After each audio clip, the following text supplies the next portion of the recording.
Assalamualaikum warahmatullahi wabarakatuh. Nama saya Rustantia Magdalena, NIM 191420 dari kelas PBSD semester 3. Akan memenuhi ujian akhir semester mata kuliah Bank dan Lembaga Keuangan Syariah.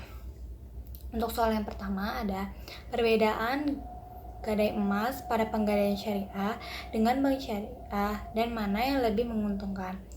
Jawabannya, gadai emas pada bank syariah sifatnya terbatas pada orientasi produk pelengkap, yakni sebagai akad tambahan, sebagai jaminan atau anggunan, produk pembiayaan al-murabahah dan al-mudharabah. Sedangkan pada penggadaian syariah menggunakan dua akad, yaitu ran dan ijarah. Ran yaitu menahan harta si peminjamnya sebagai jaminan. Pihak yang menahan memperoleh jaminan untuk mengambil kembali seluruh atau sebagian piutangnya. Dan akad ijarah adalah akad pemindahan hak guna atas barang dan jasa melalui pembayaran upah sewa tanpa diikuti dengan pemindahan kepemilikan atas barangnya sendiri. Dan menurut saya di antara gadai emas pada perbankan syariah dan gadai emas pada penggadaian syariah, yang lebih menguntungkan adalah gadai emas pada penggadaian syariah, di mana pada penggadaian syariah dana dari pinjamannya bisa mencapai 95%, sedangkan di bank syariah hanya 85% dana dari pinjaman.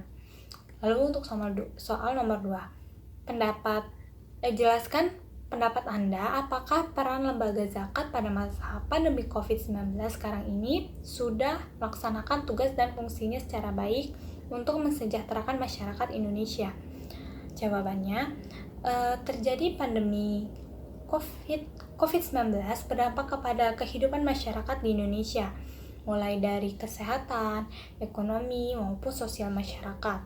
Oleh karena itu, lembaga zakat telah melakukan program tanggapan bencana untuk membantu pemerintah dalam menangani pandemi ini agar dapat memberikan atau memenuhi kebutuhan para korban COVID-19, di mana dana zakat yang disalurkan pada masa pandemi COVID-19 ini membuat para penerima manfaat menjadi tertolong, dan dana zakat yang diberikan sangat besar manfaatnya dan membawa kemaslahatan bagi korban yang terkena dampak dari pandemi COVID-19 ini, terutama dampak dari ekonomi. Nah, yang ketiga, jika melihat perkembangan bank dan lembaga keuangan syariah di Indonesia pada masa pandemi COVID-19 di tahun 2020, jenis lembaga keuangan syariah manakah yang mengalami perkembangan yang paling pesat dan yang mengalami perkembangan yang paling lambat? Sertakan dengan alasan Anda. Oke, menurut saya, lembaga keuangan syariah yang berkembang pesat di tengah pandemi adalah lembaga amil zakat, yaitu dari ZIS, zakat, infak, dan sedekah, di mana masyarakat dapat saling membantu melalui ZIS untuk mengatasi krisis ekonomi di tengah pandemi COVID-19 ini.